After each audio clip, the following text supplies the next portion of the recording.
So today, if you have your Bibles, we're actually going to be, usually I put every scripture on the screen. Today we're going to be traveling through the scriptures. I have some on and some to reference, and so we'll be going to certain places together today. But today I want you to start off in Genesis chapter 19, verses 12 to 17. That's where we're going. Genesis chapter 19, verses 12 to 17. It's on the screen, but I want you to know the context for where we're going. And one good thing too, because all of this is just one long continuous presentation. So it goes all the way back to the beginning, even to today. So let's say you missed the first week. I just go back up, pull those notes, make sure you have them.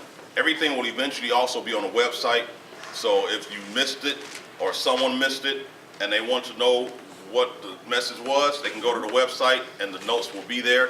It'll be more detailed because I can understand my notes, but some people can't understand my writing. So I just make sure that you can understand what I'm saying in my writing. But in Genesis 19, 12 to 17, here's what it says. It says, "And the men said unto Lot, Hast thou here any besides, son-in-law, and thy sons, and thy daughters, and whatsoever thou hast in the city? Bring them out of this place. For we will destroy this place, because of the cry of them is waxen great before the face of the Lord, and the Lord hath sent us to destroy it. And Lot went out and spake unto his sons-in-law, which married his daughters, and said, Up, get you out of this place, for the Lord will destroy this city. But he seemed as one that mocked unto his sons-in-law. And when the morning arose, then the angels hastened Lot, saying, Arise, take thy wife and thy two daughters, which are here, lest thou be consumed in the iniquity of the city. And while he lingered, the men laid hold upon his hand, and upon the hand of his wife, and upon the hand of his two daughters, the Lord being merciful unto him, and they brought him forth and set him without the city. And it came to pass, when they had brought them forth abroad, that he said, Escape for thy life. Look not behind thee, neither stay thou in all the plain. Escape to the mountain, lest thou be consumed. We're going to focus on this one phrase right here. Verse 16, and while he lingered. All right. Last week we got the backdrop when the angels came and visited Abraham, and God shared with Abraham what he was going to do. And the reason why, one of the reasons was, he said, for I know him. Because I know him and I know what the plan is for his life, what's going to happen, how he raises his children, how he runs his household, let me share what's going to happen in these cities. But then between this course right here and the time when he just said, and I'm going to share this with Abraham, there was a conversation between Abraham and the Lord. The two angels went their way towards Sodom and Gomorrah. But the Lord held back and was talking with Abraham. Abraham decided to ask him some questions. Lord, I know what you're about to do. Even though he didn't say it, Abraham knew what he was up to. I know what you're about to do. You're going to Sodom and Gomorrah. But pre-adventure, if there are 50 righteous people, because you're not just going to destroy everything, the righteous with the wicked. So if there are 50, would you spare the city for 50? I will not destroy it for the sake of 50. Well, let me be a little bit bolder. What about 45? I won't do it for 45. All right, okay, look, let me just take another step. 40. I won't do it for the sake of 40. He finally got it down to 10. Would you destroy the city if there were 10 righteous people? He said, if there are 10 righteous people in the city, I will spare the city. And the Lord went his way, and Abraham went back to his tent. And so the angels get to the city, and they go to the square, and Lot was there to greet them. And he said, come into my house. They said, we're going to stay in the square. He said, no, come to my house. And he gets them in the house, and then if you know the story, and I'm sure you do, all the men from the city and the regions about came to Lot's house, knocking on the door. Send out those two men to us so that we may know them. Now, in the biblical sense, to know someone is not just, we want to have a conversation, find out where you're from. No, we want to know you. We want to have sex with you. Men wanting to know other men. Lot was like, hey, here are my two daughters. No. move out the way before we take care of you like we want to take care of them. And so the angels put them in, blinded them in, and then we got to our text today. Is there anyone else that is in your family that you know? Because you're going to have to go. That was at night. When the next morning came, because all the men were blinded, the next morning came and he said, get whoever you can, it's time to go. So he went to his son-in-laws. He had 2 daughters and they were married to 2 men, but the men didn't want to leave. And so what happened was, Lot, for some reason, lingered. And a better translation for that word linger is hesitated. Lot knew what the angels were there to do. But even with them telling him, you need to go, he hesitated. Hence they had to grab him and his family by their hands and drag them out of the city. And so we got to deal with this. Why do people stay in bad situations? These men come to his house, and all the men in the city come to want to rape the 2 men. That's bad. But he hesitated. If someone wants to treat your guests in such a despicable way, and it's probably not the first time something like that has happened, why would you hesitate to leave a place like that? But it said that he lingered. I don't think anyone ever focused on the fact that Lot was told to leave, but he hesitated in leaving. A bad situation. Does anyone know someone who is in a bad situation, yet they won't leave? And they're prompted, warned, and told, and shown, but they still stay. And he lingered.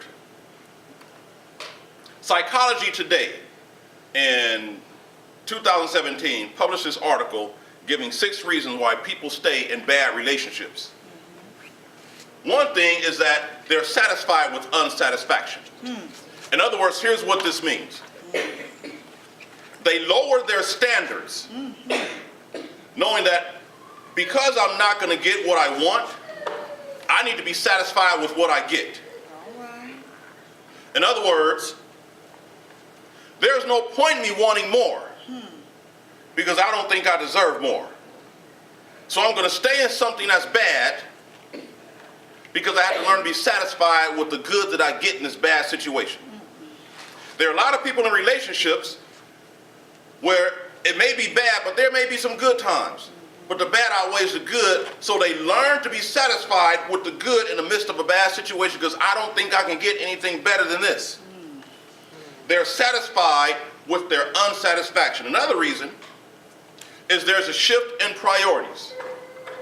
You know how sometimes people have a list of ideals that they want in a relationship with somebody, like, women have their list of things they want in a man, men have the list of things they want in a woman. This is what I want a friend to be or what I'm going to be. All right, but when they get in a relationship and the situation doesn't turn out to be exactly what they wanted, they try to find the good and make that the most important thing.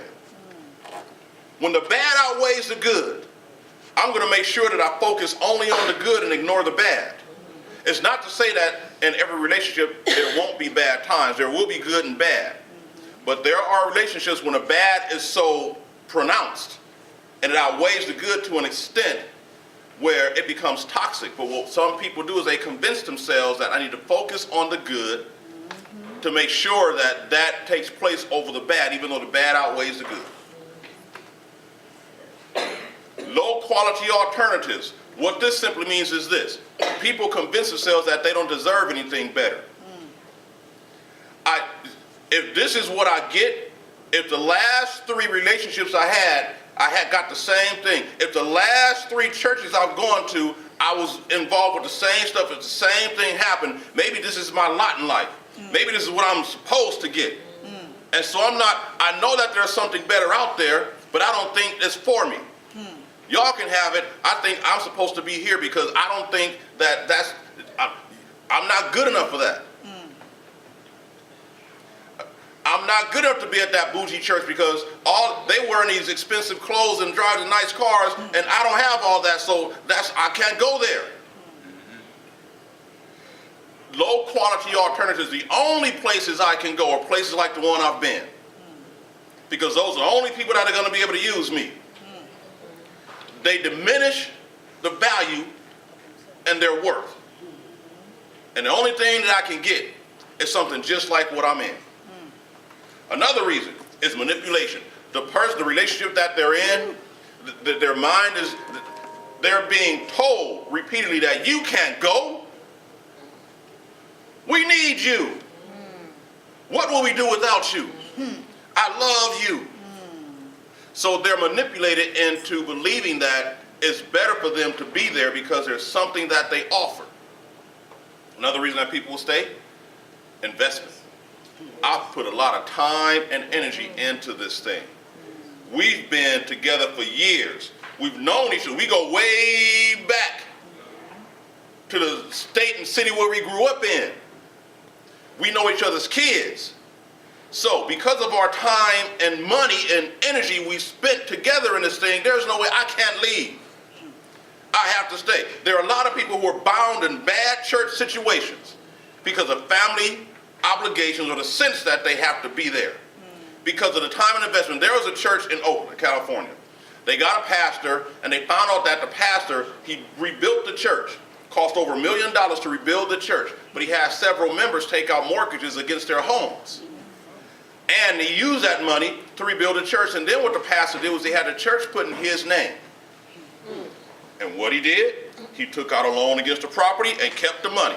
And the church went into foreclosure. And so they're on 2020. And so the guy was asking him, why are you still here with this man who was going to bankrupt your church? He has the money in his pocket, and you're still sitting listening to him, knowing that he stole your money, and the doors are about to be locked on his church. Here's what the woman said on camera, on national TV. Because of all the time and money we've invested in this thing, we can't just let it go. Sometimes people stay in bad situations because of the time and money that they spent. We go way back. So we can't just leave this thing now. Those are some reasons why people stay. And another one, love. Because they love me, because I love them, love is what's going to keep us together. Love will overcome everything. Love will show me the way. You can't leave, I love you. I love you too, but I got to go. You don't leave when the love isn't there. Sometimes the love will remain, but you can't. Yes. So Lot lingered. He hesitated. Why did he hesitate?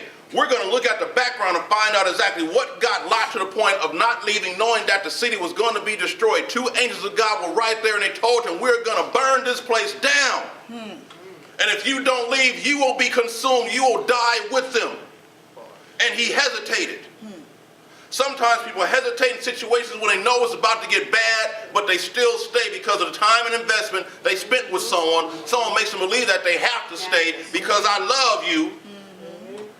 Because I don't deserve anything better than this. So I stay and I get consumed along with everything. That was verse 16. And while he lingered. There are people in churches today lingering, hesitating, knowing it's bad, but I'm just going to be faithful and God's going to bless. Sometimes your hesitation, you might miss the blessing that he has. Because a blessing comes when you leave. Yes. Thank you, Jesus. Sometimes when you stay, the fire may come and you get burned too.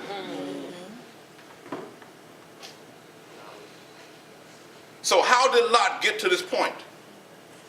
We got to look at the background journey. We're going to go through some scriptures together. Let's go to Genesis chapter 13. Chapter 13 of Genesis is going to look at verses 9 through 13. We're going to see how Lot got to the point where the angels are there telling him to leave, but he hesitated to leave. Genesis 13, 9 through 13. And it says, is not the whole land before thee? This is when Abraham and Lot came out of Egypt. And they had great wealth, and their herdsmen were arguing over where to, pasture their flocks because there wasn't enough room for them. And so now here it is not the whole land before thee? Separate thyself, I pray thee, from me. If thou wilt take the land, the left hand, then I will go to the right, or if thou depart to the right hand, then I will go to the left. And Lot lifted up his eyes and beheld all the plain of Jordan, that it was well watered everywhere before the Lord destroyed Sodom and Gomorrah, even as the garden of the Lord, like the land of Egypt, as thou comest unto Zoar. Then Lot chose him all the plain of Jordan, and Lot journeyed east, and they separated themselves the one from the other. And Abram dwelled in the land of Canaan, and Lot dwelled in the cities of the plain, and pitched his tent toward Sodom. But the men of Sodom were wicked and sinners before the Lord exceedingly. So they came out of Egypt. It was getting too crowded. This land's not big enough for the two of us. Lot, wherever you want to go, bruh, I'm with you. I'll go the other way. So Lot went one way and he pitched his tent toward Sodom. In other words, he pitched his tent so he can see Sodom. He wasn't there, but he went toward the direction of Sodom, the cities on the plains. So he pitched his tent because he had a whole lot of wealth and a whole lot of servants. Pay attention, because we're going to get to that. He had a lot of wealth and a lot of servants, so he couldn't really fit in the city. He had to be outside of the city, so he pitched his tent towards Sodom. But they let us know that the men in Sodom were exceedingly wicked. Going to Genesis chapter 14, going to look at verses 12 through 14 and then skip down to 21 and 23. Genesis 14, 12 to 14. Here's what they say. And they took Lot, Abram's brother's son, who dwelt in Sodom, and his goods, and departed. And there came one that had escaped and told Abram the Hebrew, for he dwelt in the plain of Mamre, the Amorite, brother of Eshcol, and brother of Aner, and these were confederate with Abraham, or Abram. And when Abram heard that his brother was taken captive, he armed his trained servants, born in his own house, 318, and pursued them unto Dan. I'm going to skip down to 21 to 23. And the king of Sodom said unto Abram, give me the persons and take the goods thyself. And Abram said to the king of Sodom, I have lifted up mine hand unto the Lord, the Most High God, the possessor of heaven and earth, that I will not take from a thread even to a shoe latchet, and that I will not take anything that is thine, lest thou shouldest say, I have made Abram rich. So right now, this is a story when you had these kings that went down and fought against other kings, and they went and raided Sodom and Gomorrah and took people captive, and it says they took Lot captive who dwelt in Sodom. Now in chapter 13, he pitched his tent towards Sodom. Now in 14, he dwells in Sodom. And he was taken captive, but Abram went and reclaimed him, captured him. Now here's what we got to see. We have to see that Abram has some communication and connection with Sodom and Gomorrah. Through this encounter right here, he knew about the city. The men were exceedingly wicked.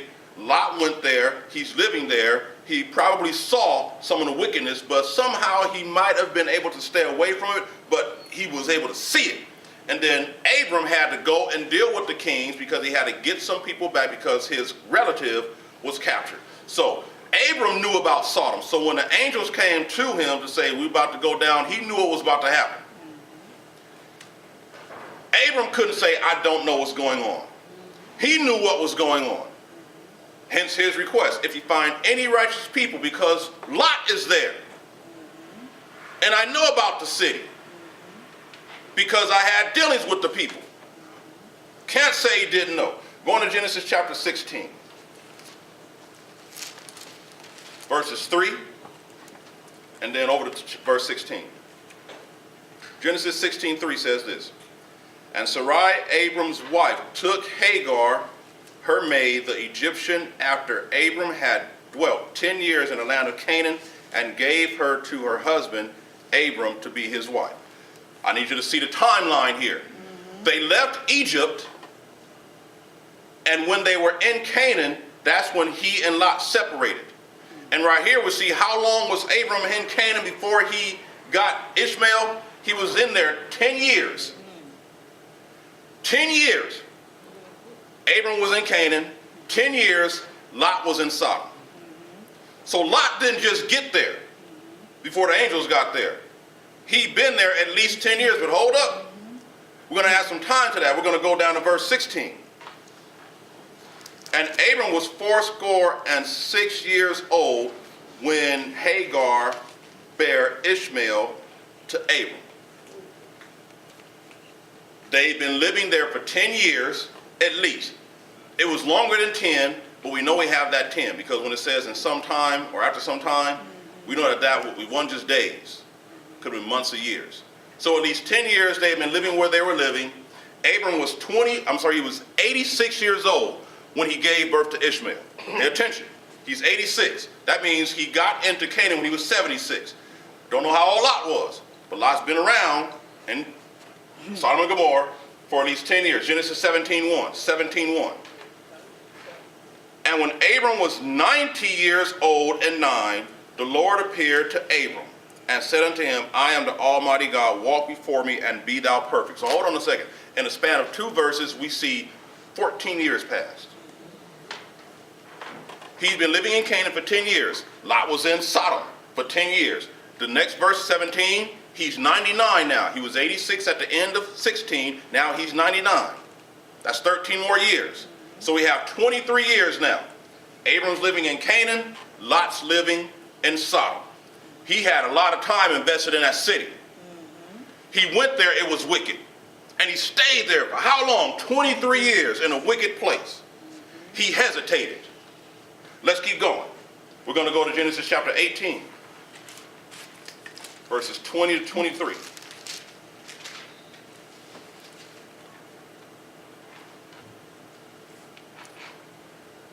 And the Lord said, because the cry of Sodom and Gomorrah is great, and because their sin is very grievous, I will go down now and see whether they have done altogether according to the cry of it, which is come unto me, and if not, I will know. And the men turned their faces from thence and went toward Sodom, but Abram stood yet before the Lord. And Abram drew near and said, wilt thou also destroy the righteous with the wicked? He's 99. Right around this time, God's telling him, this time next year, you shall have a child. He had Ishmael when he was 86. That was 13 years ago. He was already living in the land for 10 years. So for 23 at least, we know there's some more time added to that. For 23 years, he's in Canaan, Lot's in Sodom. Are we getting an understanding now why Lot probably hesitated to leave? But hold up. Got to keep moving. In chapter 19, verses 1. And there came 2 angels to Sodom at even, and Lot sat in the gate of Sodom, and Lot, seeing them, rose up to meet them, and he bowed himself with his face toward the ground. So now, in the beginning, Lot pitched his tent toward Sodom. A year or so later, he's dwelling in Sodom. 23 years later, he's sitting in the gate. You got to understand the context of what it is to sit in the gates of a city. In every city in ancient days, at the gates, that's where business was conducted. In other words, that's where the government sat, at the gates of the city. Just like in our government, they're in Washington, D.C., working out a budget and DACA and all that stuff. That's where they go. That's our gates. Washington, D.C., the Capitol building. But in Sodom and Gomorrah, the city gates was where the government and business was conducted. And Lot is sitting in the gates. Those who sat at the gates were officials in the city. After 23 years of living in a city amongst wicked men that was established already, he is now sitting in the gates of the city. In other words, after 23 years, he was able, either he rose to that position or they gave it to him, but he has some semblance of authority or recognition or respect, if it's that, in the city. And when he's sitting in the gates, he sees the men coming. And then we notice the discourse from there. But we're going to go to verse 4. But before they lay down, the men of the city, even the men of Sodom, compassed the house round, both old and young, all the people from every quarter. So, we're now at the point where the angels are telling him, it's time to go. And what happened? The Bible says he lingered. He hesitated. What would have someone hesitate from leaving a bad, you know it's bad. Why do we stay? Could it be because all the time I've invested in trying to help build this thing? I'm the chairperson of the mission board. They can't do this without me. I'm the strongest soprano in the choir. How will they do this without me? The children won't have a teacher. How will they make it without me? Why is it that people linger in bad church situations, knowing it's bad, knowing that people are corrupt, knowing that they're evil, knowing that there's no real godly love going on there, knowing that they're going to talk about you bad when you're there, not when you leave, but when you're there. When you leave, they're going to talk worse. Why do you stay? Could it be because we've invested? I've given so much money. I've supported all the anniversaries. I'm one of the top 10 givers in this ministry. You can't do without me. What will I be if I were not here? There is no place I can go to be as great as I am in this place. If I go over there to that big church on the hill where everybody drives nice cars, I'm going to get lost in the crowd. My car's not so nice. I'm still rolling on that spare bubble. The tint in my window's peeling off. I don't wear those expensive clothes. What is it that causes people to linger? And while he lingered, the angels are telling him, you have to go. God knows that they're angels. When they approach him, it says he bowed down. You don't bow down before anyone unless you recognize their sovereignty and their authority from God. Yes, Lord. Yes, no one bows down to a stranger. You only bow down to those when you recognize their power and their place. Yes. He bowed down before he recognized them. He knew because he hung with Abram. And when Abram was talking with the angels, Lot was there to see it. So Lot knew. But even with the angels telling him, he hesitated. How many times have we hesitated when God himself told us it's time to move? Jesus. But if I do this, what's going to happen? God said move.